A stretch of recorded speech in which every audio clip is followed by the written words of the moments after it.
இது சோர்வின் இடைவேளை, இது கண்ணீரின் பக்கம், இது காயத்தின் அத்தியாயம். ஆனால் நினச்சிக்கோ, இது முடிவு கிடையாது.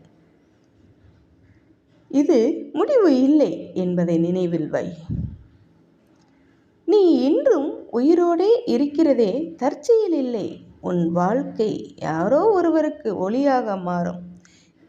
உயிரோடு இருப்பதற்கு அர்த்தம் இருக்கு. நீ உயிரோடு இருப்பதற்கு அழுத நாட்களை வெட்கப்படாதே நினைத்து. அந்த நாட்களே உன்னை மனிதனாக்கின.